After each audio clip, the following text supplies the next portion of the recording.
1942, qué bella historia.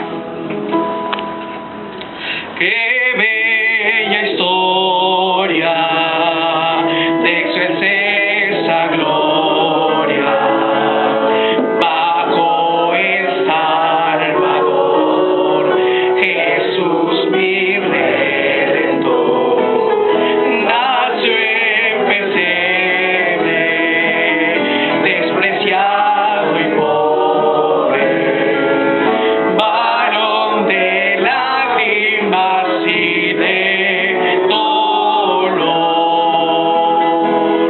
Oh, cuánto le amo y fiel le adoro. Él es mi vida, mi Redentor, el Rey de gloria, vino a salvarme y a revelarme al Dios de amor. Qué gran misterio, tan incomprensible. El Verbo se encarnó y al mundo descendió.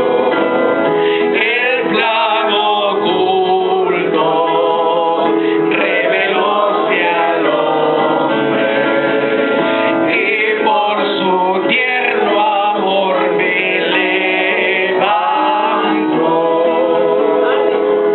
Oh, cuánto le amo y fiel le adoro. Él es mi vida, mi Redentor,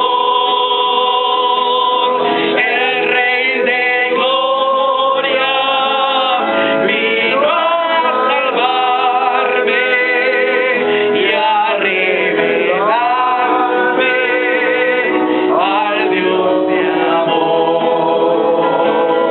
Don admirable, tan incomparable, de plena salvación y eterna redención. El sol divino brilla en mi camino, su luz alumbrará mi corazón. Oh, cuánto le amo y fiel le adoro. Él es mi vida, mi Redentor, el Rey de gloria, vino a salvarme y a revelarme al Dios de amor. Oh, cuánto le amo y fiel le adoro. Él es mi vida, mi Redentor, el Rey de gloria, vino a salvarme y a revelarme al Dios de amor. Amén, hermano, muchas gracias por este tiempo, por haber compartido conmigo. Muchas gracias por compartir este tiempo de alabar a nuestro Dios. Ahora dejamos paso a nuestro pastor a cargo del mensaje en esta mañana.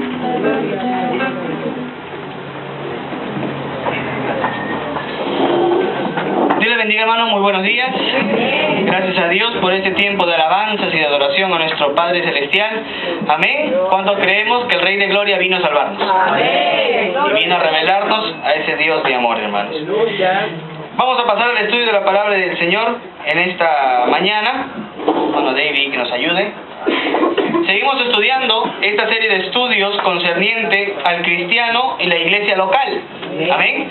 Y vamos a estar viendo cómo los creyentes tenemos la responsabilidad, y vamos a hacer un pequeño recuerdo de algunos de los temas que hemos estado tocando desde el inicio de esta serie. Al principio estuvimos hablando acerca de la unidad de la fe. Amén. Recuerde, una iglesia que no está unida nunca va a salir adelante. Amén. Necesitamos que nuestra iglesia esté unida en Jesucristo para poder salir adelante frente a todas las adversidades que hay en el mundo.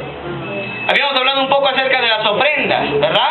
Y cómo las ofrendas, cada creyente tiene que traer su ofrenda al Señor. Amén.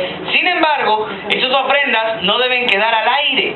O sea, no se debe simplemente dar ofrendas y decir yo doy para el Señor y de ahí no sé qué pasó con mi plata. No, las ofrendas deben ser dadas a los miembros de la iglesia, el informe. Se le debe dar el informe de cuánto entra, cuánto sale y en qué está saliendo el dinero de la iglesia. Eso se le llama transparencia, se le llama limpieza. Y una iglesia tiene que ser limpia y transparente en los informes económicos. ¿Amén? Luego habíamos hablado un poco acerca de la música. Y cuánta música que no edifica hay hoy en día en las congregaciones, hermano. Ya el saltito de júbilo, que levanta la mano, que salta, que grita, que baila, un pasito para Jehová, la vueltecita que el Señor está aquí, y cuántas anormalidades hay. Hermanos, los himnos son música maravillosa, son música majestuosa que eleva nuestra vida, nuestra alma a la adoración al Señor. Amén. Luego habíamos estado hablando un poco acerca del evangelismo, ¿verdad? El evangelismo, cómo el evangelismo nos ayuda a nosotros a poder extender lo que Cristo nos ha dicho, el mandato del Señor de la gran comisión. Amén. Y por último, estamos viendo en esta mañana creciendo en la fe, y estamos viendo lo que es el discipulado.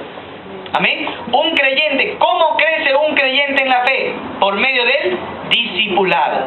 ¿Qué es el discipulado? El discipulado es la enseñanza que hace una persona, un creyente, a otro con la intención de que crezca espiritualmente. Hermanos, el propósito de estar en una iglesia es crecer espiritualmente. Si usted no está creciendo espiritualmente en la congregación, entonces hay un problema, porque Dios quiere que los creyentes crezcamos. Amén. Ese es el propósito de Dios. ¿Y cómo crece? A través de la enseñanza de la palabra de Dios. Amén. Así que vamos a ver en esta mañana lo que es creciendo en la fe. Cómo nosotros los cristianos crecemos a través del discipulado.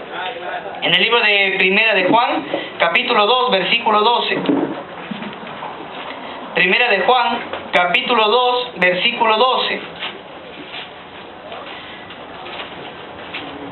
Dice la palabra de nuestro Dios, Primera de Juan 2, 12 al 14. Os escribo a vosotros, hijitos, porque vuestros pecados han sido perdonados por su nombre. Os escribo a vosotros, padres, porque conocéis al que es desde el principio. Os escribo a vosotros, jóvenes, porque habéis vencido al maligno. Os escribo a vosotros, hijitos, porque habéis conocido al Padre. Os he escrito a vosotros, padres, porque habéis conocido al que es desde el principio. Os he escrito a vosotros, jóvenes, porque sois fuertes y la palabra de Dios permanece en ustedes y habéis vencido al maligno. Vamos a orar a nuestro Dios. Eterno Padre, gracias te damos, porque al poder tomar lectura de tu palabra, venimos ante tus pies postrados para aprender, conocer, Señor, más de ti, para reflexionar y meditar en las palabras que hay de tu boca, escritas en tu palabra. Eterno Dios, permite que el Espíritu Santo en esta hora sea el maestro en nuestra mente y en nuestro corazón, para entender toda verdad y justicia que tú sabes darnos a través de la enseñanza de tu palabra. Te damos gracias, eterno Dios, en el santo nombre de Cristo tu Hijo. Amén. Amados hermanos, el cuerpo humano es maravilloso. Amén. El cuerpo humano es maravilloso, y como nos afirman los expertos en esta materia, durante toda la etapa de la vida, un ser humano está en un proceso de crecimiento y en el proceso del desarrollo. Y lo vamos viendo desde que era un bebé, ¿no? Desde que era un yadiel, ¿verdad? Cómo son tan pequeños, pero también a la vez inconscientes de la realidad. Y tan solo transmiten a través de llantos y de gritos para poder ser atendidos en las necesidades que ellos tienen, ¿verdad? Ellos gritan, lloran, patalean, reniegan, para poder ser atendidos ante las necesidades que ellos tienen y que sus padres puedan acercarse a poder suplir las necesidades que estos niños tienen.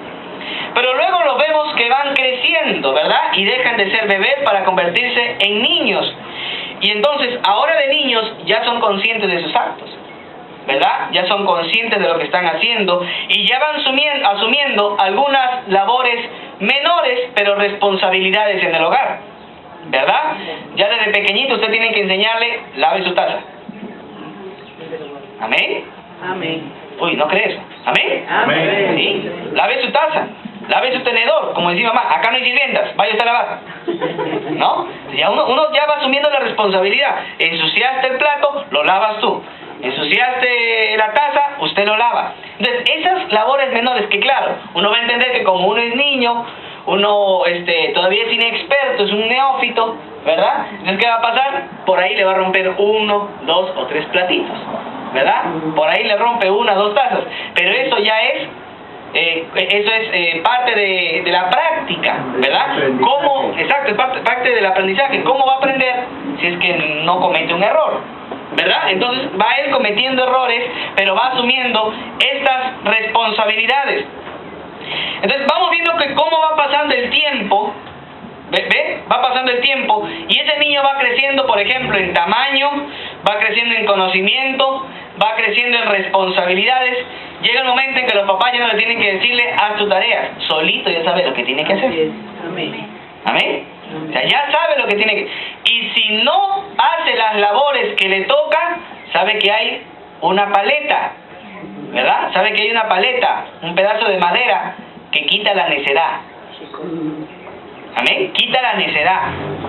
Entonces, uno ya sabe, ¿verdad? Uno ya es consciente. No hago mis tareas, me van a dar. Entonces, mejor no, hago mi tarea, ¿no? Entonces, este proceso de desarrollo se va mejorando muchísimo más en la época de la adolescencia, ¿verdad? Recuerdo cuando era niño, hola papá, hola mamá. Y cuando cumplí 12, hola, ¿cómo estás? ¿No? Va cambiando el tono de voz, ya comienzan a salirle a uno granitos en la cara, ¿verdad?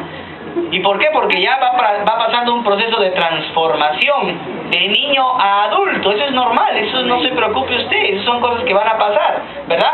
Ese interín de niño a adulto pasa por el proceso de transición que es la adolescencia. Y en la adolescencia uno adolece de todo, ¿verdad? Así que no se preocupe, va pasando por ese proceso y va asumiendo también más responsabilidades. Allí comienzan a haber problemas, por ejemplo, en la piel, comienzan ya a pedir sus propias propinas, ¿verdad? Ya ahí comienzan, ya saben lo que es el valor del dinero. Por eso uno tiene que decirle al niño, mire hijito, te doy este sol. Yo recuerdo cuando venía mi abuelo de recibir su dinero, ¿no? Su paga. Venía él y nos daba un sol. Oiga, hermano, cómo nos brillaban los ojos. Qué bonito. Nunca habíamos visto, la primera vez que tuvimos un sol, cómo saltamos, ¿no? Pensábamos que éramos millonarios, que el mundo entero lo podíamos comprar con un sol. Porque antiguamente, usted recuerda, con 10 céntimos compraba dos chicles o compraba 2 caramelitos, ¿no? Entonces, sumía cuántos caramelos. Y venía papá, te tiene que durar un mes. Oiga, 30 días, un sol. Ya uno tenía que ver la magia que hacía para poder extender ese único sol durante tanto tiempo, ¿verdad? Entonces, amados hermanos, qué interesante es esto, que uno va aprendiendo el valor del dinero. Entonces, cuando uno tiene hijos, tiene que enseñarles también estas cosas. Decirles, muy bien, ahora te toca a ti. Toma, 2 soles, 5 soles, 3 soles. Tú tienes que ahora empezar a ver cómo guardas. Es más, y de ahí tienes que sacar tu ofrenda al Señor. Enseñarle ya a sacar su ofrenda al Señor. Eso se llama responsabilidad. ¿Amén? Amén. Como una mamá me dijo en una ocasión, yo era maestro de escuela dominical. Hermano, ¿qué está pasando con la escuela dominical? Mi hijo no está ofrendando, ¿qué pasa con usted? Si usted es un maestro, yo le digo, ¿usted es su mamá? Esa no es responsabilidad mía, esa es responsabilidad de usted. Como mamá, usted no le está enseñando a dar sus ofrendas al Señor. Amén. Entonces, ¿dónde se descarga esa responsabilidad? En los padres. Somos los padres los que estamos llamados a enseñar a nuestros hijos las cosas espirituales. Pregunta, ¿con quién quiere usted que su hijo entregue su vida a Cristo? ¿Con usted o con el maestro de escuela dominical? Con los papás. Qué maravilloso es que los papás seamos los privilegiados de ver a nuestros hijos entregando sus vidas al Señor. Amén. Qué maravilloso, qué privilegio tan grande que nosotros seamos los llamados a que nuestros hijos vengan a los pies de Cristo. De repente queremos descargar esa responsabilidad sobre los maestros, sobre los pastores. No, somos nosotros los papás los llamados a supervisar esta situación espiritual de nuestros hijos. Y mientras van creciendo, ya asumieron más responsabilidades, ya usted ve que ya terminaron de estudiar, están estudiando, algunos se van a trabajar, asumen más responsabilidades, ¿verdad? Ganan a la pereza, ganan al cansancio, porque tienen que estudiar, tienen que llegar a ser alguien en la vida, ¿verdad? Y cuando ya son adultos, comienzan a tomar sus propias decisiones. Y al tomar sus propias decisiones, ellos asumen la responsabilidad de poder criar a otra persona. Y así se casan, tienen un hijo, 2, 3, 12, por docenas, ¿verdad? Y ahora asumen la responsabilidad de poder criar a otra persona. Amados hermanos, pregunta, en este proceso de desarrollo, por ejemplo, otra vez Yadiel, ¿podríamos decirle a Yadiel que cuide a un bebé? No, ¿verdad? ¿Por qué? Porque está muy niño, está muy pequeño, no va a asumir esa responsabilidad. Pero ¿podemos decirle a un adulto que lo haga? Sí, porque ese adulto ya pasó su desarrollo y ahora es capaz de poder ayudar a otro a crecer. Lo mismo pasa en la vida espiritual. En la vida espiritual hay 3 clases de creyentes. Hay los creyentes niños, los creyentes jóvenes y los creyentes adultos. Hay 3 tipos de creyentes: los creyentes niños, los creyentes jóvenes y los creyentes adultos. Y miren lo que dice 1 de Juan capítulo 2, versículo número 12. Os escribo a vosotros, hijitos, porque vuestros pecados han sido perdonados por su nombre. Os escribo a vosotros, padres, porque conocéis al que es desde el principio. Os escribo a vosotros, jóvenes, porque habéis vencido al maligno. Os escribo a vosotros, hijitos, porque habéis conocido al Padre. Os escribo a vosotros, padres, porque habéis conocido al que es desde el principio. Entonces, ¿qué está diciendo? Que está escribiéndole a los hijos, a los jóvenes y a los padres. Alguien por ahí dice, esos son jóvenes físicos, niños físicos y padres físicos. No. El contexto es un contexto espiritual. ¿Ve? Tanto que el apóstol Juan está visualizando 3 grupos de creyentes distintos. Algunos que recién empiezan en la vida cristiana. ¿Y cómo son? Niños. Los que ya tienen cierta experiencia en la vida cristiana. ¿Cómo son? Jóvenes. Y los que están creciendo en la vida cristiana y ya están un poco más maduros que los primeros para poder asumir la responsabilidad de ayudar a otros. Los adultos espirituales. Los padres espirituales. A veces de cariño decimos a alguien, hermano, tú eres mi papá, ¿no? O tú eres mi mamá. ¿Por qué? Porque son hermanos que nos han ayudado a crecer en nuestra vida espiritual. Son los padres espirituales. Entonces, amados hermanos, cuando los cristianos empezamos en la vida cristiana, vamos creciendo. Ese es el propósito de Dios. Que los cristianos crezcamos, vayamos desarrollándonos en la vida cristiana. Cada día vamos en crecimiento. ¿Y cuál es la estatura en la que el cristiano tiene que llegar? La estatura de Cristo. O sea, Él es la imagen, Él es el modelo a la que todos los cristianos tenemos que llegar. Alabado sea Dios. Amén. Amén. Entonces, usted, cada vez que usted ora, lee su Biblia, congrega, canta al Señor, adora a Dios, usted, amado hermano, se está pareciendo más a Cristo. Mientras más se sujete a la voluntad de Dios, mientras menos haga su voluntad, usted se está pareciendo más a la imagen de Cristo. Amén. Y ese es el propósito, parecernos más a la imagen del Salvador. Hoy vamos a ver las diferentes etapas que existen en la vida del cristiano y cuáles son las características. En primer lugar, número 1, tiene para apuntar usted allí. Vamos a ver los primeros pasos en la fe. En primer lugar, vamos a ver los primeros pasos en la fe. Los primeros pasos en la fe. Versículo 12, dice la Biblia: os escribo a vosotros, hijitos, porque vuestros pecados han sido perdonados por su nombre. Versículo 13, la tercera parte, la tercera oración, dice: os escribo a vosotros, hijitos, porque habéis conocido al Padre. Allí encontramos que en el griego existen dos palabras para la palabra hijitos. La primera es paidos y la segunda es tecnio. ¿Ok? La palabra paidos, que se traduce como hijitos en el griego, significa un niño que es inexperto, una persona inexperta. Pero tecnion significa un niño pequeño, una persona no necesariamente experta o no, sino un niño pequeño, algo que es pequeño, es una persona pequeña. ¿Cuál de estas dos palabras se usa en el griego cuando Juan habla? Utiliza el término griego tecnion, que significa una persona pequeña, una persona que está en ese proceso de desarrollo. Los primeros pasos en nuestra vida cristiana nos llevan a ser ¿qué? Niños espirituales. Somos recién nacidos en la fe. Amén. Una persona que se convierte es recién nacido en la fe. El recién nacido en la fe es una persona que está en ese proceso de madurez. Todavía es carnal. Es como cuando un niño comienza a caminar. Entonces, ¿qué pasa? En ese proceso de caminar, ¿se cae o no se cae? Sí se cae. ¿Y por qué se cae? Porque recién está aprendiendo a caminar. Pero cuando ya camine bien, ya no se va a caer. Amén. En el libro de 1 de Corintios, capítulo 3, versículo 1. 1 de Corintios, capítulo 3, versículo 1, la Biblia, que es palabra de Dios, nos dice: de manera que yo, hermanos, no puedo hablarlos como espirituales, sino como a carnales, como a niños en Cristo.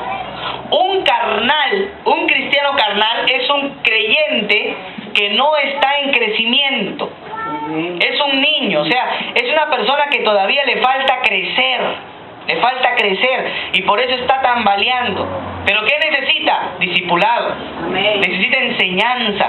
Necesita que le prediquen más la palabra, que le enseñen más la palabra de Dios, que pase ese proceso de discipulado para crecer, para que sea fuerte en el Señor. Amén. Es una persona que recién está aprendiendo los rudimentos de la vida cristiana. ¿Y cuáles son esos rudimentos? La salvación, el bautismo, la cena del Señor. ¿Ve? Son los rudimentos de la vida cristiana. Es una persona que todavía no puede aprender las profundidades de la riqueza de la palabra de Dios, porque está todavía muy pequeño. En el libro de Hebreos, capítulo 5, versículo 12. Hebreos capítulo 5, versículo 12, dice: porque debiendo ser ya maestros después de tanto tiempo, tienen necesidad de que les vuelva a enseñar cuáles son los primeros rudimentos de las palabras de Dios. Y habéis llegado a ser tales que tenéis necesidad de leche y no de alimento sólido. Y todo aquel que participa de la leche es inexperto en la palabra de justicia, porque es niño. Pero el alimento sólido es para los que han alcanzado la madurez, para los que por el uso tienen los sentidos ejercitados en el discernimiento del bien y del mal. Entonces, amados hermanos, Dios quiere no que quedemos siempre en esta estatura de niñez. Dios quiere que crezcamos, que seamos maestros todos nosotros en la palabra de Dios, que podamos explicar, enseñar y ayudar a otros a conocer la palabra de Dios. Pero los niños espirituales son creyentes que recién vienen al Evangelio, recién están empezando la vida cristiana y necesitan de ayuda espiritual. Recién han conocido lo que significa nacer de nuevo. En el libro de Juan, capítulo 3, versículo número 3, dice la palabra de Dios: de cierto, respondió Jesús y le dijo: de cierto te digo, que el que no naciere de nuevo no puede ver el reino de Dios. Estos niños espirituales han nacido de nuevo. Han pasado por ese proceso de renacer, de venir al conocimiento de Dios. Han pasado el proceso de transformación, donde las cosas viejas pasaron. Ahora todos son hechas nuevas. Por eso el creyente no puede vivir en culpabilidad toda la vida. Ay, que yo hice esto, ay, que yo hice el otro, por eso nunca me voy a levantar. Levántese en el nombre del Señor. Amén. No tiene por qué estar viviendo toda la vida en la culpa. Y hay creyentes que tienen años viviendo en la culpa. Y eso también es responsabilidad de los líderes de las congregaciones. Porque en vez de ayudarles, están que les golpean, no, que usted es inmundo, siéntese para atrás, no se junte con ese hermano, no se junte con la chusma, no lo salude, no, etcétera, etcétera, etcétera. Y eso, en vez de ayudar, estamos haciéndole más daño. Estamos llamados a ayudar a las personas a crecer en la fe, hermanos. A orar unos por otros. Amén. Gloria a Dios. Amén. A buscar a esa persona necesitada, pero a buscar para ayudarle, no como los amigos de Job. Hermanos, estamos llamados a crecer espiritualmente. Estos niños pequeños desean aprender y conocer más de Dios. En el libro de 1 de Pedro, capítulo 2, 1 de Pedro, capítulo número 2, versículo 1 y 2. 1 de Pedro, capítulo 2, versículo 1 y 2 dice: desechando pues toda malicia, todo engaño, hipocresía, envidias y todas las detracciones, desead como niños recién nacidos la leche espiritual no adulterada, para que por ella crezcáis para salvación, si es que habéis gustado la benignidad del Señor. Hermanos, el recién nacido en Cristo es una persona que desea aprender y conocer más de Dios. Amén. Tiene ese deseo, quiero conocer, quiero aprender, qué dice la Biblia, qué dicen los evangelios, y ya quieren inscribirse en el discipulado, quieren bautizarse. Oye, qué maravilloso. Por eso una persona que es creyente, pero que no tiene el deseo de bautizarse, aún hay un problema allí. Hay un problema. Porque una persona que es creyente desea bautizarse. Amén. Desea participar de la congregación. Desea crecer espiritualmente, porque su anhelo es parecerse a nuestro Señor Jesucristo. Así que, amados hermanos, ¿cuáles son las características de un recién nacido? En primer lugar, según dice el libro de Juan, sus pecados han sido perdonados. El libro de Juan dice: les escribo a vosotros, hijitos, porque vuestros pecados han sido perdonados. Amados hermanos, el niño espiritual ha aprendido las bases de la fe en cuanto a la salvación. ¿Y cuáles son las bases de la fe en cuanto a la salvación? Romanos 6:23. Romanos 6:23.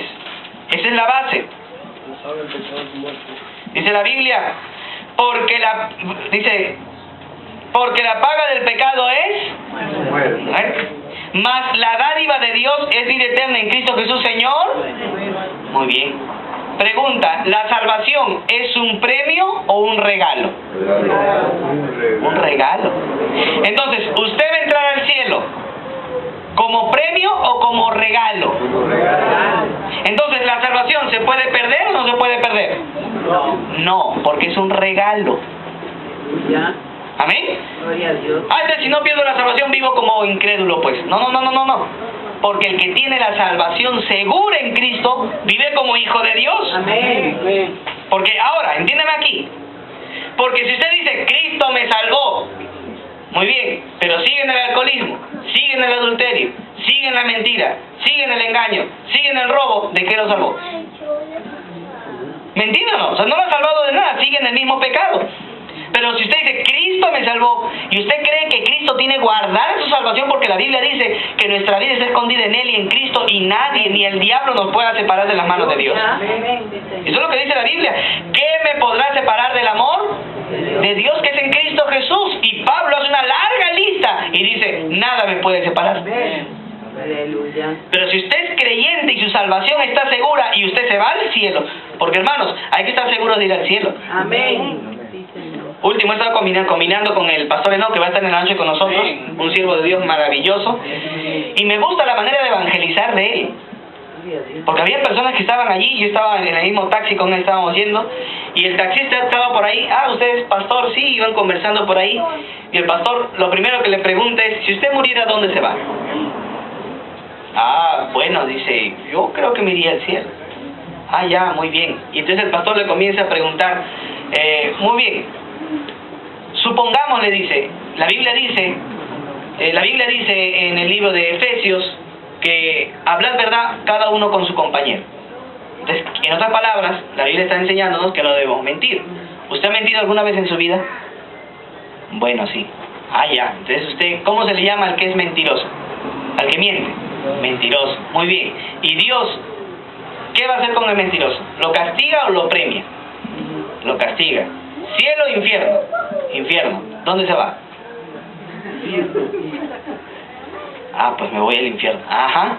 Pero Dios ha hecho un regalo para usted. Y es que ha enviado a su Hijo para que usted tenga el premio de irse al cielo.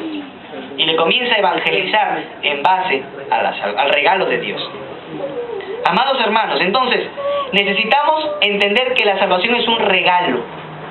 Amén. Por eso los cristianos creemos, sabemos, entendemos firmemente que la salvación no se puede perder. Porque Dios, si le regala la salvación, ¿qué sentido tiene que se la vuelva a quitar? Ah, te portaste mal, te la quito. Y te portaste bien, te la regalo. Te portaste mal, te la quito. No, ahora, si un creyente anda desordenadamente, ¿Dios qué dice? Lo castiga. Dios lo castiga porque Dios no aguanta el pecado, porque quiere que participemos de la santidad de Él. Amén. Pero amados hermanos, quiero que entienda, la salvación está segura en Cristo. Y eso es lo primero que aprende un niño espiritual. Amén. Un niño espiritual aprende acerca de la salvación. Sabe que sus pecados han sido perdonados. Sabe que ha dado el primer paso para la salvación. Romanos capítulo 10, versículo 9. Dice la Biblia que si confesares con tu boca que Jesús es el Señor y creyeres en tu corazón que Dios le levantó de los muertos, serás salvo, porque con el corazón se cree para justicia, pero con la boca se confiesa para salvación. ¿Qué tenemos que hacer? Confesar y creer. Amén.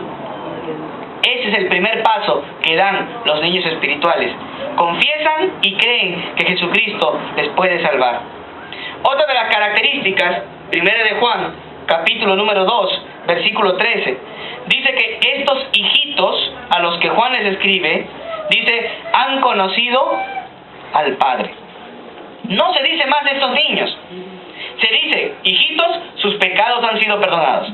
Porque es lo único que pueden asimilar recién. ¿Por qué? Porque son niñitos, son recién convertidos. Lo único que saben es que Dios les ha regalado la vida eterna. Amén. Amén. Y si es eterno no se acaba, pues. Eso es lo primero que han aprendido. Y lo otro que Juan les dice, muy bien hijitos, como están chiquititos, otra cosa, recién han conocido al Padre. ¿Y cómo han conocido al Padre estos niños espirituales? A través de Jesucristo. Amén. En el libro de Juan, capítulo 14, versículo 6, Jesús dice, yo soy el camino, la verdad y la vida. Nadie viene al Padre sino por mí. Entonces, por medio de Cristo, estos niños espirituales han comenzado a conocer al Padre. Número 2. Los pasos de la experiencia. Número 2. Los pasos de la experiencia. Entonces, los hijitos, los niños pequeños, son los que dan los primeros pasos en la fe. Amén. Pero los que van creciendo, son los que ya están jóvenes. ¿Ve? ¿Y cuáles son las características de los jóvenes espirituales? Ahora, quiero que entienda aquí. Un joven espiritual, o sea, un joven que está, un creyente que está en esa juventud espiritual, no es por los años que uno tenga en el Evangelio. Quiero que me entiendan. ¿Amén? Hay creyentes que a los 4 o 5 años son bien maduros espiritualmente. Y hay algunos que tienen 20 y todavía les falta. Entonces, no es por los años que tengas en la iglesia, es por tu consagración a Dios. Amén.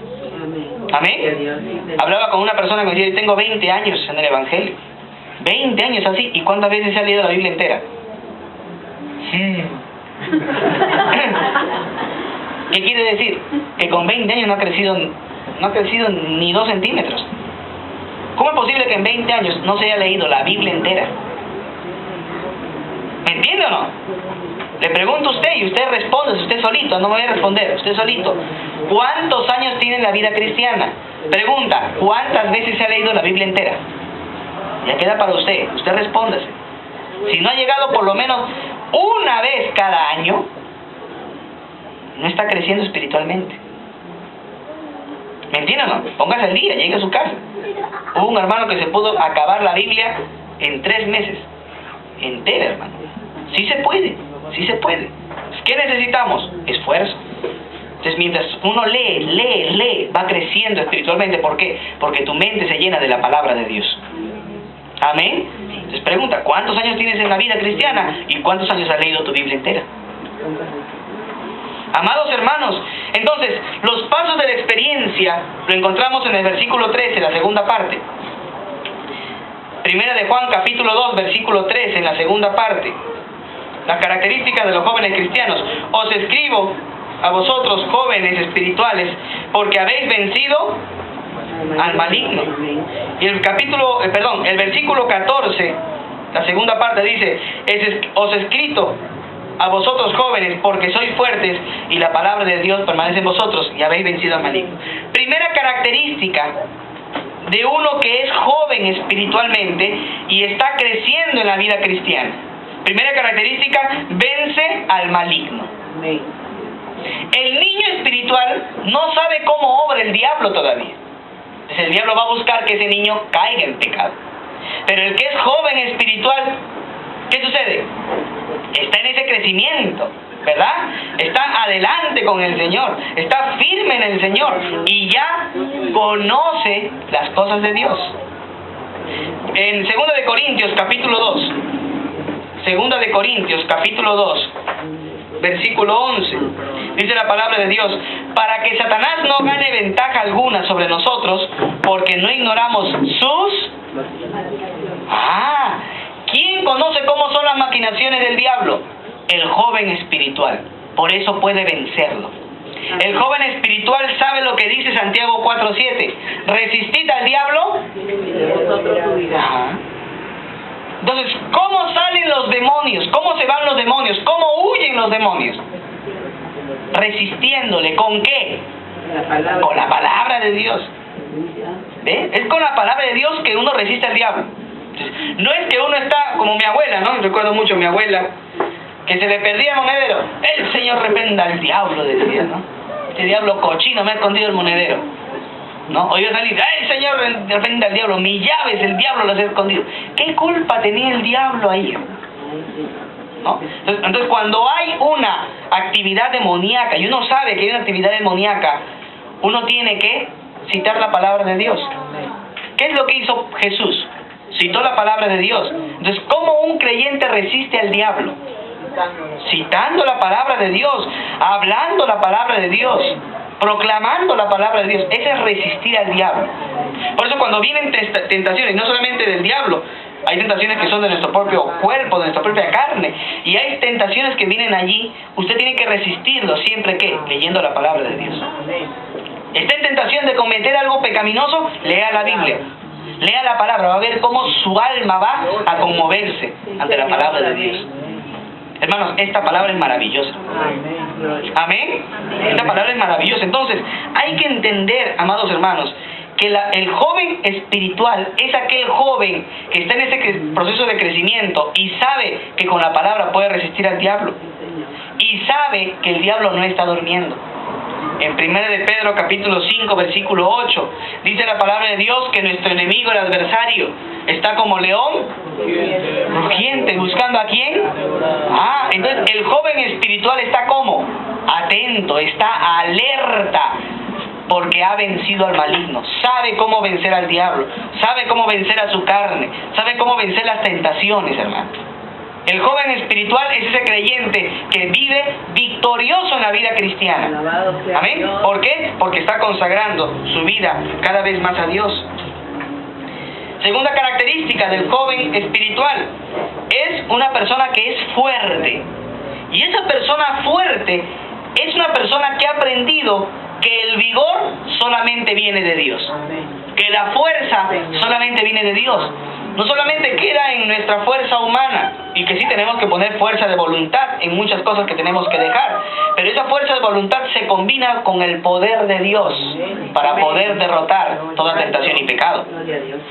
En el libro de 2 de Timoteo, capítulo 1, versículo 7, 2 de Timoteo 1:7 dice, porque no nos ha dado Dios espíritu de cobardía, sino de poder, de amor y de dominio propio. Entonces, ¿cómo un creyente encuentra el poder para luchar contra el diablo y las tentaciones?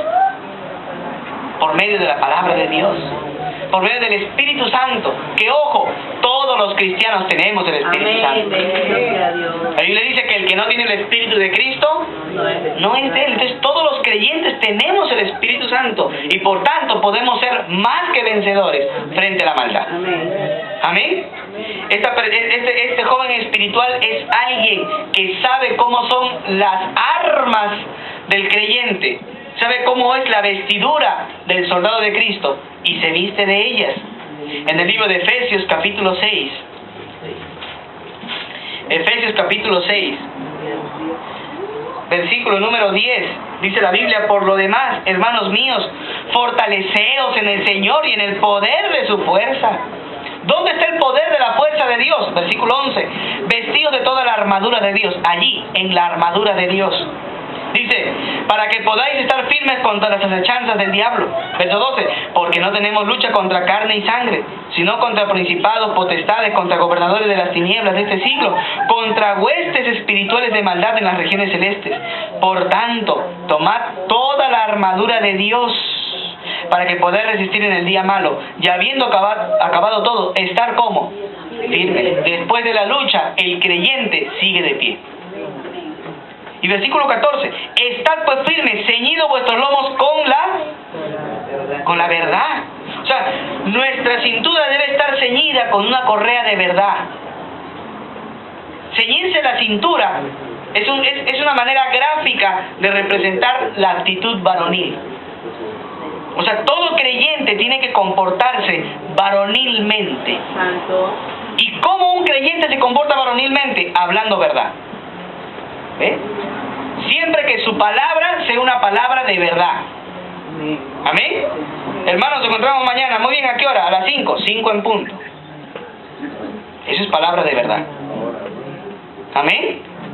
Jesús dijo que vuestro sí sea sí y que vuestro no sea no. Entonces hay que hablar palabra de verdad.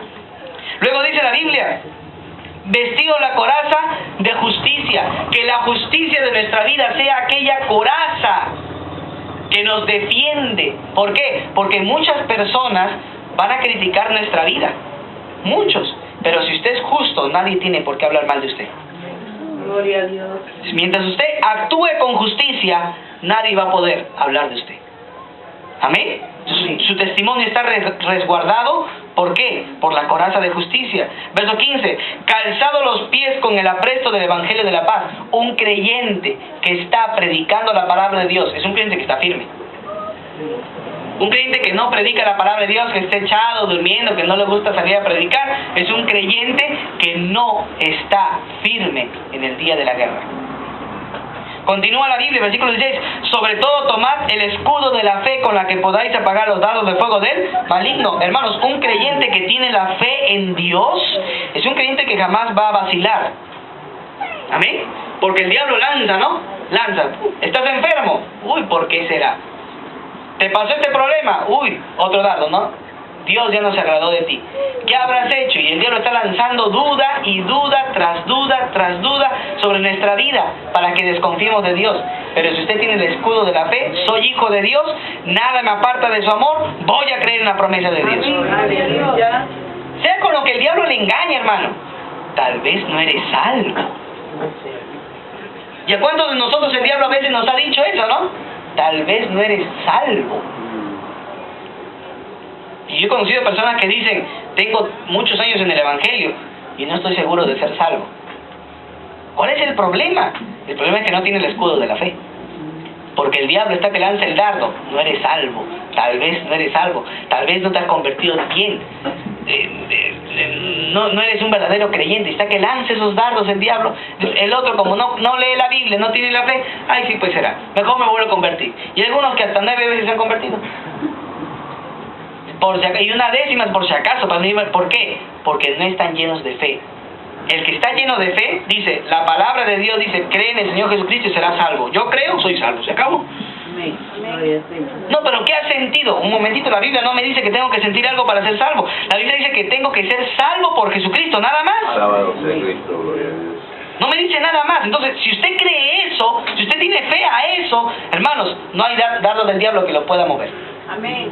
Amén. Entonces, ¿qué tiene que hacer? Creer la promesa de Dios, nada más. Gloria a Dios. Para que pueda apagar esos dardos de fuego. Versículo 17. Tomad el yelmo de la salvación. ¿Qué es el yelmo? Lo que ve en la cabeza. El casco de la salvación. Cuando usted se pone el casco de la salvación, o sea, que tiene que tener en su mente siempre que usted es salvo. Soy salvo, soy salvo, soy salvo, soy salvo. Y tiene que meter en su mente que usted es salvo. Eso le va a evitar creer que no lo es. Número 2, le va a evitar actuar como incrédulo. Así es. Porque usted es salvo. Tiene que lavar su mente de la palabra de Dios con el casco de la salvación. Tiene que meter en su mente, soy salvo, soy salvo, soy salvo, soy salvo. Y por la palabra de Dios, usted tiene que llenar su mente de la salvación de Dios, de la palabra de Dios. Hermano, es un creyente que está firme. Gloria a Dios. Amén. Amén. Porque la Biblia dice, entonces tengo que ponerme el casco de la salvación y la espada del Espíritu, que es la palabra. De Dios. Ahí está nuestra espada. Aleluya. Gloria al nombre. Así que, ¿dónde está la fuerza, hermanos, del creyente? La fuerza del creyente está en la palabra de Dios, en la vestidura de la palabra de Dios. Amados hermanos, un creyente que es joven espiritualmente ya descubrió ese secreto. Y ya sabe que tiene que usar todas las armas que Dios le pone para poder vencer al maligno. Tercera característica de un joven creyente o de un creyente que es joven espiritualmente, la palabra de Dios permanece en él. La palabra de Dios permanece en él. Colosenses 1:10, la Biblia nos agrega algo interesante. Colosenses 1:10 dice, para que andéis como es digno del Señor, agradándole en todo, llevando fruto en toda buena obra y creciendo en el conocimiento. Hermanos, una iglesia que no hace estudio bíblico, una iglesia que no profundiza en la palabra de Dios, una iglesia que está enseñando a sus miembros, no estudies, ¿para qué vas a enseñar? Como escuchaba a esta profetisa, la esposa de Guillermo Maldonado, ¿no? Esta decía, ¿y para qué aprender tanta homilética, pelética, no sé, tantas anormalidades? Dice ella, yo nomás predico así, dice. Como si la homilética, la hermenéutica, la exégesis y cuántos cursos de la palabra de Dios no son importantes para conocer las profundidades de la palabra de Dios. Pero hay algunos que hasta prohíben. No leas. ¿Por qué? Porque mientras el pueblo esté en ignorancia, mejor para ellos. La letra mata. Claro, inclusive citan mal la palabra de Dios. La letra mata y el espíritu vivifica. Pero eso no dice eso, el texto no menciona eso. El contexto, cuando habla de la letra, se refiere a la ley.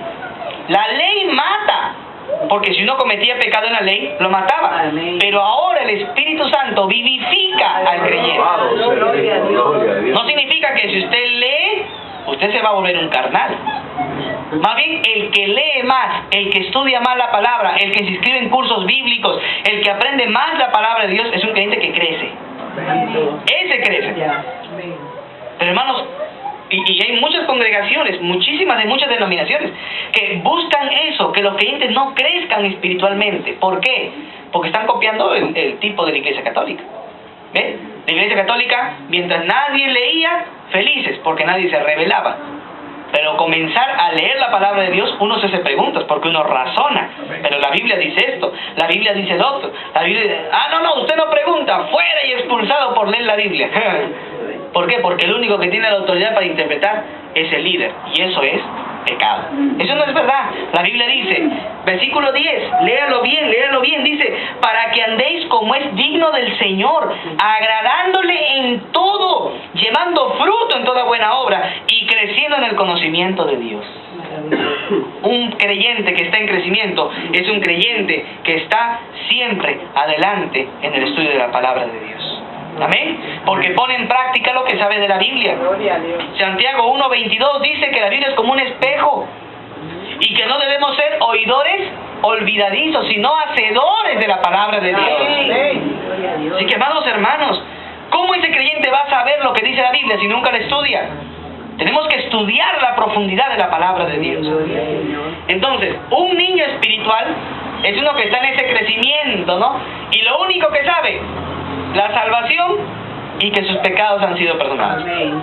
Un joven espiritual es uno que ya está más crecidito y que ya puede luchar contra el diablo, ya puede luchar contra la tentación, ya puede luchar contra el pecado. ¿Ve? Y está más fuerte en el Señor y estudia la palabra de Dios, porque la palabra de Dios permanece en él. Gloria a Dios. ¿Y cómo son los padres espirituales? Número 3. Vamos a ver la bendición de la madurez. Número 3. Vamos a ver la bendición de la madurez. Este es el tipo de creyente que ha alcanzado crecer en su vida cristiana y ahora está dispuesto a cuidar y ayudar a otros a crecer. Gloria a Dios. Estos son los padres espirituales. Amén. Gloria a Dios. ¿Cuál es la principal característica? Tiene solo una característica. Si usted lee todo el pasaje de 1 de Juan acerca de los padres, solamente da una característica y dice que ellos conocen al que es desde el principio. Aleluya. ¿Y quién es el que es desde el principio? Cristo, ¿verdad? Dice, en el principio era el verbo y el verbo era con Dios y el verbo era Dios. Entonces conocen al que era desde el principio, conocen a Cristo. Pero ese conocimiento se adquiere por medio de la madurez. Amén. Porque usted no va a decir que conoce a Cristo ahora como cuando lo conoció la primera vez que se convirtió. No, ahora lo conoce más y hay una intimidad mayor. Gloria a Dios. ¿Qué quiere decir? ¿Qué quiere decir esto? Que uno adquiere más madurez, más conocimiento. Entonces, al adquirir ese conocimiento, hermanos, uno ya puede enseñar a otro. ¿Y se convierte en qué? En maestro espiritual. Ya es un maestro espiritual. Ya puede enseñar la palabra de Dios. Hermanos, pone en función sus dones en la congregación. Ya dice, hermano, me gusta evangelizar. Muy bien, hermano. Me gusta enseñar. Sale a enseñar. Me gusta cantar. Te pone a cantar. Hermano, qué maravilloso. Es un creyente que le gusta estar poniendo en servicio de Dios sus dones espirituales. ¿Por qué? Porque conoce el que es desde el principio. Está preparado para, hermano, para que enseñe. Amén, amén, pastor. Voy a enseñar. Voy a hablar la palabra de Dios. Son creyentes que ya conocen y están en la madurez de Cristo. Ayudan a otros a crecer. Ayudan a otros a ser discípulos. Lideran en las congregaciones.